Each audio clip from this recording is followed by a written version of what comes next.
Gives me much pleasure to be here this morning. I'm still suffering from jet lag, so do not have a prepared speech. But I'd like to talk to you about a couple of things. The theme being, of course, leading Fiji into the future, responding to a new global economy. I think it's pertinent to actually highlight some of the specific, I don't like the word challenges, but specific characteristics that we have as a country vis-a-vis the global economy. We are less than 1 million people. We are most definitely very far away from large pockets of populations where you have large, ready, willing markets, waiting markets to buy our products. The largest country, of course, being Australia, which is less than about 30 million people, which is not big in the overall scheme of things. New Zealand is only about 4.5 million. Papua New Guinea is about 7.5 million people. The internet penetration rate or mobile penetration rate in Papua New Guinea is only 37%. We are the second largest populated country in the South Pacific. We are less than 1 million people. The other Pacific Island country population numbers range from 500,000 to 1,200 to 20,000 to 200,000. That is the extent of the nearest markets that we have. Are we very well connected? Many people would argue that many of the Pacific Island countries aren't very well connected. We continuously have small Pacific Island countries approaching us saying, can you please fly more to our country, or can you start flying to our country? You have countries like Cook Islands that actually subsidizes Air New Zealand to fly to Cook Islands. I think nearly 70 or 80% of the tourism arrivals come from New Zealand, but they have to pay Air New Zealand to actually fly to Cook Islands. We are the only country in the South Pacific that actually has, many of the other Pacific Island countries won't probably like me for saying this, but have the largest footprint as a national carrier. We fly to LA, San Francisco, Hong Kong, Singapore, Australia, New Zealand, other Pacific Island countries. Air New Guinea is the one that comes the closest. They fly this way, towards east, southeast to Fiji, and that's the extent of it. They fly to northern Queensland, and they fly to Philippines, and they fly to Singapore. I understand they've started flying to Cambodia or Laos, one of the other countries. We also have, as far as shipping lines are concerned, many people will tell you, for example, that the freight cost between Viti Levu and Vanua Levu is more expensive than perhaps the freight cost between Suva and Sydney. Why? Because of volume. These are some of the realities on the ground that we face. We also have a very young population. 69.4% of the population is below the age of 40. We've only recently started free education. We've only recently started TELS. These are some of the critical issues that we need to be mindful of. In India, they connect mobile phones, 10 million new connections a month. Our entire Southern Pacific population is 10 million. So, you see, these are the realities, but these are the realities that we have to take into consideration whilst trying to survive, but more so do well as a country in the global economy. What happens in the housing market in USA has an impact on Fiji. What happens to perhaps a volcanic eruption in Italy that will affect the ability of airlines to fly within Europe and outside of Europe will have an impact on us.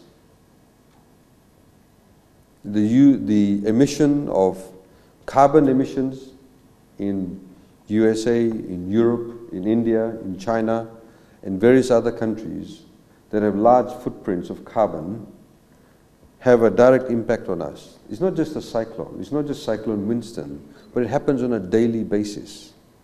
Climate change is not about a single climatic event. Climate change is about an ongoing daily event. We have now moved 3 villages to higher grounds.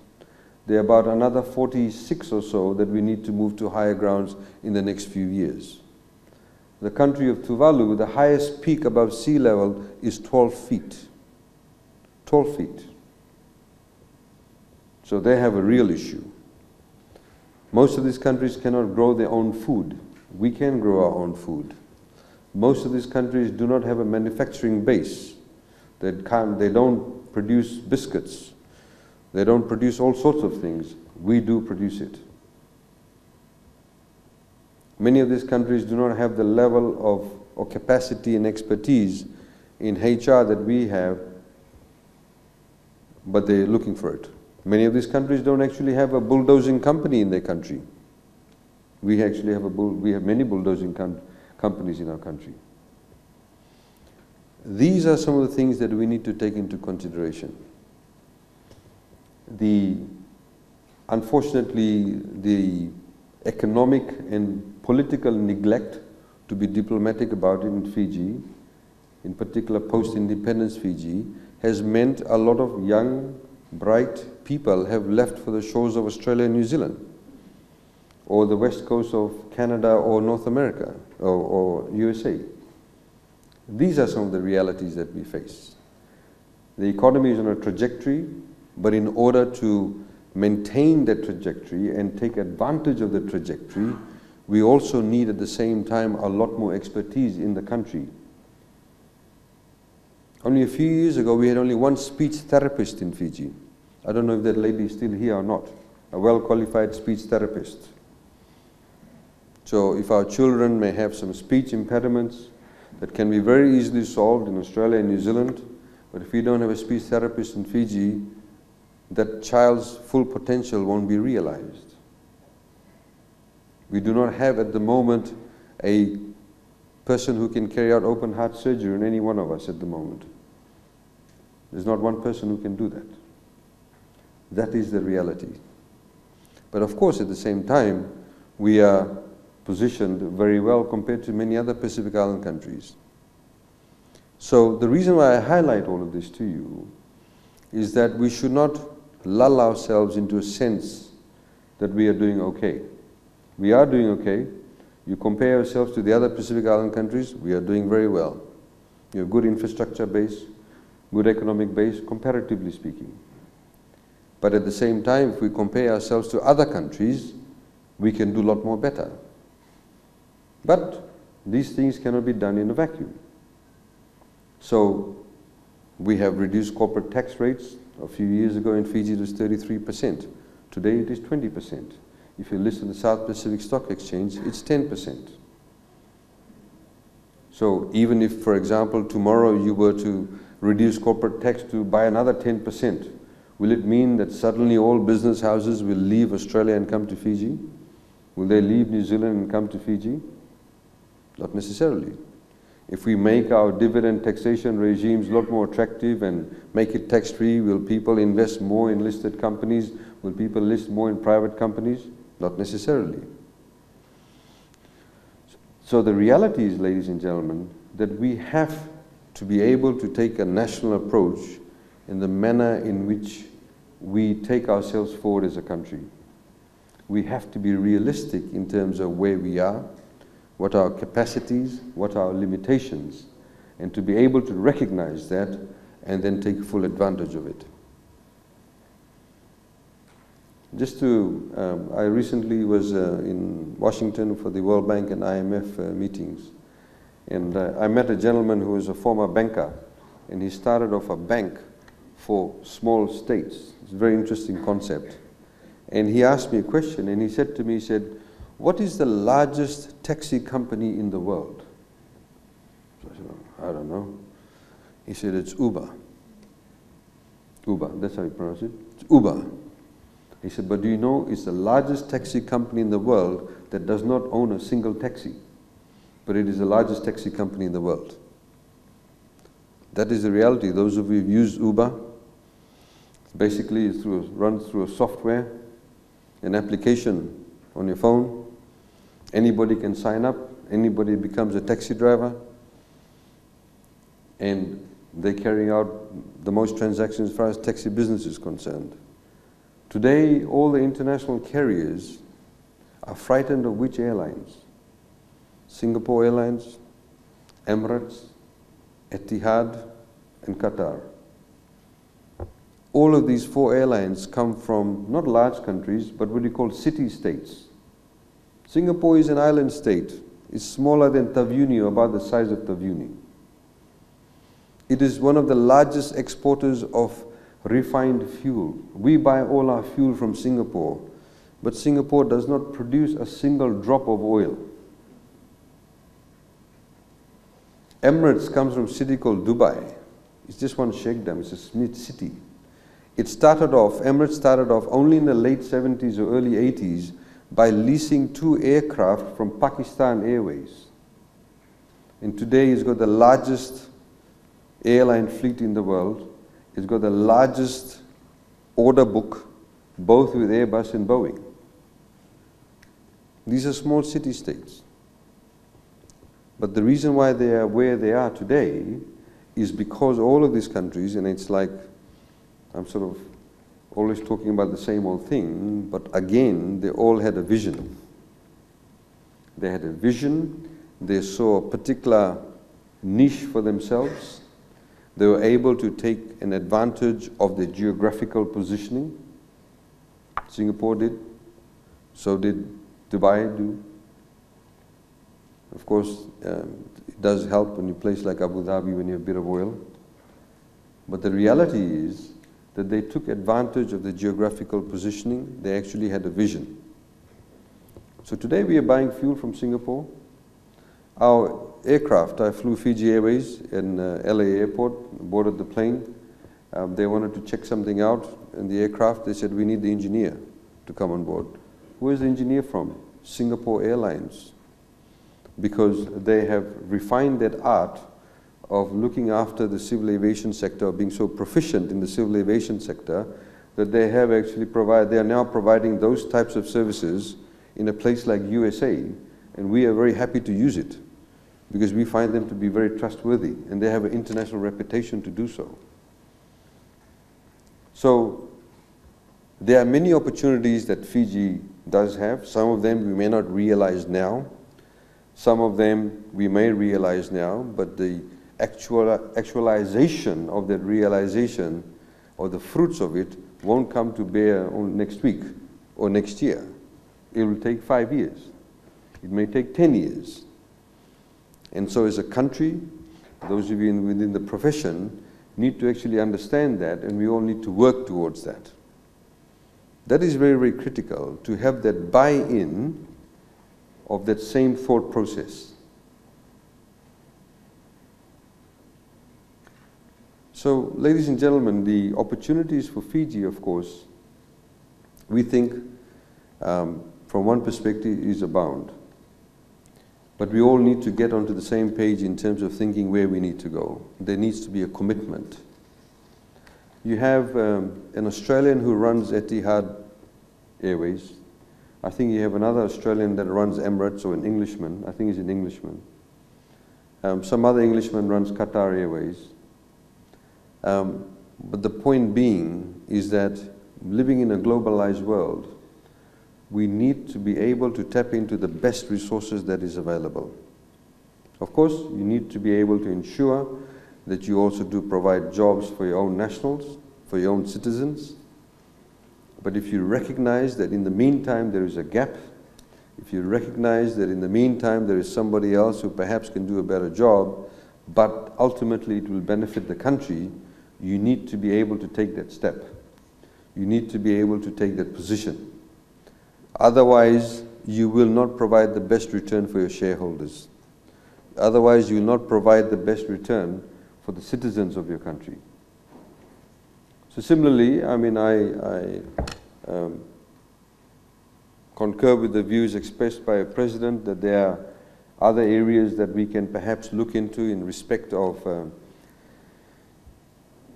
improving relationships, whether it be FIRCA or whether it's be with other regulatory agencies. But the relationship is not a one-way traffic. It's a two-way traffic. And I've said this quite openly previously, that as professionals, you also need to ensure when there is a time you need to tell your clients to pay their taxes.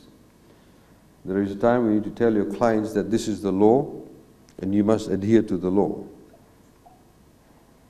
We cannot, at any point in time, just as a politician must take a principled position and not simply be the lackey to get votes. As professionals also, we simply cannot be lackeys for our clients. Every step of the way, we need to ensure that there is a particular line we draw to maintain the viability of a system. We have had a long history in Fiji, unfortunately, where there are certain business houses, there are certain individuals and professionals, etc., who do not necessarily believe in strong governance, who do not necessarily believe in strong government, because it is not in their interest. So there are many people, the idea of doing business is to draw personal relationships, and based on those personal relationships, get concessions, get waivers, get deals done. That cannot happen in a modern economy. People ultimately will lose confidence in the economy, will lose confidence in the system. Singapore is one of the least corrupt countries in the world. But I recently saw a rating where it was the most attractive destination for investment also. And it is most definitely a country where you cannot get things done simply because you take some officer from a department for lunch, or you take the minister for lunch, or you take some regulator for lunch. That should not be the case, and that does not happen there. That is one of the aspirations that we should adhere to, or aspire to. It's not only inspirational, but it should become aspirational for us. It is very, very critical for us to understand that. And there are growing pains, so to speak. And that is precisely what Fiji is going through. And that is precisely what you will see it played out in the political sphere. And I think it is very critical for me to address that a lot of people do not understand that there are many things that are taboo in a way when you're talking about economics, when you're talking about finances. Taboo for it to be politicized. Because as a country, as professionals, as citizens, we should all aspire for the economic well-being of the country. It is very critical. This is why, similarly, if you see in the Fijian constitution, you have a Bill of Rights that does not only talk about civil and political rights, but talks about socio-economic rights. It talks about a person's right to access to food, to water, to sanitation, to transportation, to economic participation, to just and fair minimum wages, for looking after people who are disabled, for our children. These are very critical, because one can have all the civil and political rights, but if they do not have socio-economic rights, and many people would argue and say, what's the point of having civil and political rights when I am not able to put 3 meals on my table? When I do not have access to clean drinking water? When my children do not have access to electricity? When I have to travel through 15 kilometers of hill track before I get to the main road? Or there's no bus that comes, there's no carrier that comes. You know, a few years ago as a prosecutor, when I was working for the DPP's office, and I remember at that time in Fiji there was a rather onerous piece of law that said what you had mandatory sentencing if you were caught in the possession of marijuana. Even if you were caught with a few milligrams of marijuana, you had to go in for 3 months. Most of the people got caught were between the ages of 17 and 24.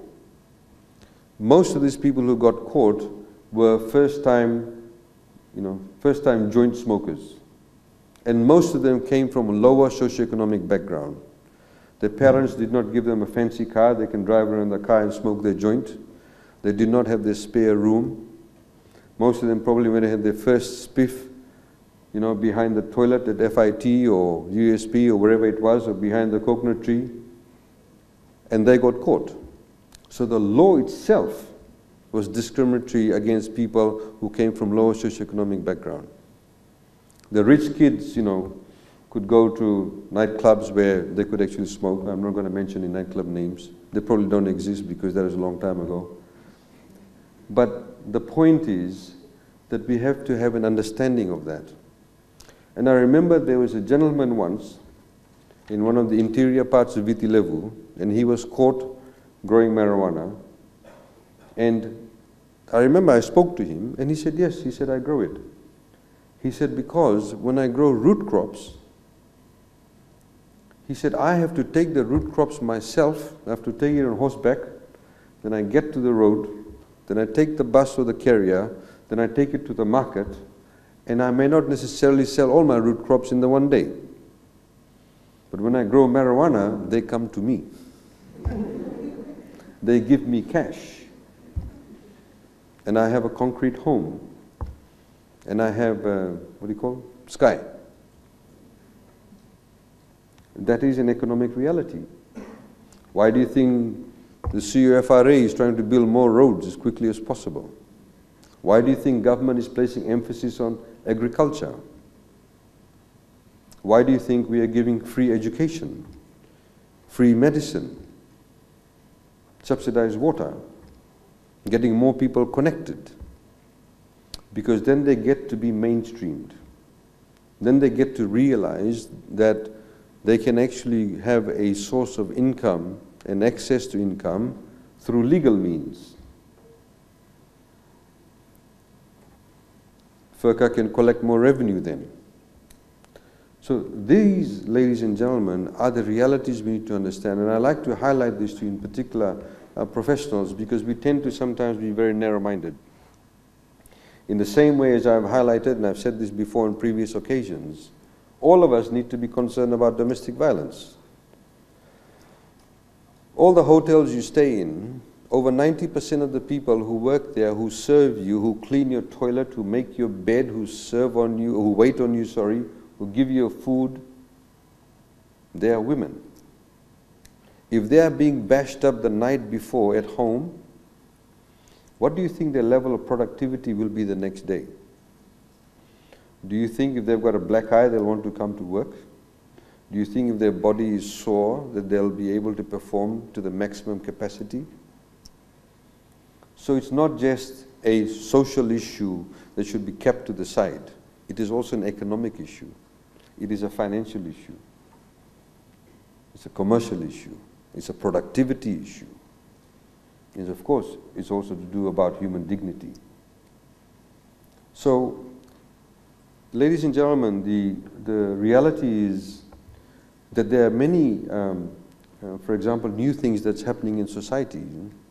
But we have to make sure that, for example, when we access technology, for example, which is very critical, that accessibility to technology is actually spread as much as possible. A few years ago, when everybody went to school and had a textbook, that's fine. So a child studying in Kandavu in a school will have a textbook, the same textbook as a child studying in Lodala Bay Road in Suva. Now, but suddenly, if, for example, the schools start using technology to access syllabus or curriculum, and you don't have 4G connection in this village in Kandavu, suddenly the gap between the student who's studying in that part of Kandavu and the student who's studying in Lodala Bay Road is enormously enhanced. It increases exponentially because the tools of education now have become so different. So it is government's job, it is everybody's job to ensure that we do not have, for example, technology companies cherry picking. It is our job to ensure that we get as much infrastructure out to all parts of Fiji as much as possible, so there is an equal playing field. So these are some, of course, the issues. I do not want to be prescriptive in terms of where we should go. I think what I've said speaks for itself. But I hope in the course of your discussions, you are able to discuss those kind of areas. And of course, you may have some brilliant ideas in terms of what we can do. But all I ask is that you need to be able to take a holistic view when you have those new ideas. All I ask is that when we have these national discussions about our economy, is not always be into bashing the other side up. It's about how we can collaborate to address the issue. What are the new ideas? And we have seen, unfortunately also, that whenever we do have economic issues, there seems to be a politicization of those issues. We need to be apolitical in our discussions about our economy, about our finances, about how to position Fiji well. It is very, very critical. We are going to all parts of Fiji. Our Honorable Prime Minister is not just within Fiji, but outside Fiji. And other ministers who are going outside Fiji are trying to always position Fiji so we can get regional offices being opened up in Fiji. Why do we do that? Apart from the whole, it gives us greater mana, but it does have huge economic benefits for us. When people come and open up the regional offices, and we are quite great in the sense that we are grateful, I should say, that many of the international organizations, multilateral organizations opening up their regional head offices in Fiji. It has an enormous economic spin-off for us. So these are the kind of positionings that we need to be able to look at. We, of course, in the same way, for example, we used to employ 22,000 people in the garment industry. We can't do that anymore. We can increase it, but not on the same model. We used to make large, one shirt make 50,000 pieces. You can't compete with Bangladesh and China. Give it up. Yes, but what we can do is smaller orders, but very good quality orders. We do private school uniforms. We do 300 pieces of some bikini set or some uniform. We do it well. We can fly it over to Australia on a plane. It does not have to be warehoused. It can immediately go into the retail store. That's the attraction Fiji has. If we are able to be more environmentally friendly, the Aussies would love that. If we have good labor standards, it makes you, it puts you in a better position to be able to market your products. If your tourism sector goes more green, it becomes another niche product. It's much cheaper to fly from Sydney to Bali and stay in a hotel and eat satay sticks and come back in 5 days. But why do people come to Fiji? Because we need to be different. We want to say we are different, and indeed we are different. So we need to constantly be pushing the edge. We need to be constantly thinking 5, 10, 15 years down the track, because believe you me, those 5, 10, 15 years comes by really, really quickly. And for you to be in a better position in 5, 10, 15 years' time, you need to plan now. And that is very critical. So, ladies and gentlemen, I hope that's given some food for thought for you in your discussions, and I hope that in your panel discussions you'll be able to talk about all of these issues. The reality is that Fiji is we believe, in a very good position. We need to be a lot more creative in the way that we do business. We need to be a lot more focused. We need to move away from the personalization of issues in Fiji, and that is a big issue in Fiji. As the Honorable Prime Minister said in Parliament, I was not here, that some people see, for example, the giving of positions or the assignment of positions, whether on boards or as CEOs, as some kind of trophies that need to be handed out to people. We have to move away from that way of thinking.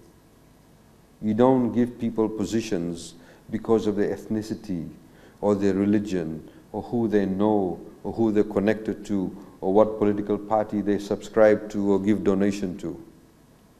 It should be based on the basis of their credibility as that individual who can bring the best return to that shareholder, to that organization. Because if you have the best people in the right positions, that company will do well, that organization will do well, and your country will do well. That's the fundamental basis of any modern economy in the globalized system. I was just on my parting note, it was very interesting being in the USA where you kind of have a sort of very regressive candidate, and then you have the other one who may not be as progressive, but nonetheless regressive comparatively. And we had to take, one of the staff went into the hospital, and so all the people who served this particular staff in the hospital, we had people who served them who were, one person who did the MRI was a Nigerian, person who did the scanning was from West Indies, the nurse was from Nebraska, the other nurse was from India, the other guy was from Iran, the other person was from Australia. There were about 10 or 12 different people, all Americans of different backgrounds. But the reality was, as speaking to some other Americans, that America was able to attract these people who want to come and work in America. And ordinary Americans were benefiting from these people's intellect, from their expertise, from their specialization. And what it basically goes to show is that the modern day economy means that we need to always seek out the best people, irrespective of the backgrounds. We have certain, one of the ministries that I work for, 90% of the professionals are all females, and they're all appointed on merit. It's fantastic. It does not matter whether they're all females or all males, or all come from Kandavu, wherever the case may be. The reality is that we must get the best people for the right jobs, and that is what we must do. Any business person will tell you that they will always hire the best person for the organization. So ladies and gentlemen, I think overall there's a fantastic opportunity. We look forward to working with the organization, which we have been doing, and we hope that from your discussions today you'll be able to provide some food for thought, some new ways of looking at things as to how we can improve things in Fiji, and indeed put in place some visions as opposed to simply trying to remove what we have. We need to create new paradigms to be able to take ourselves up to the next level. I wish you all a good morning. Nakavakulevu.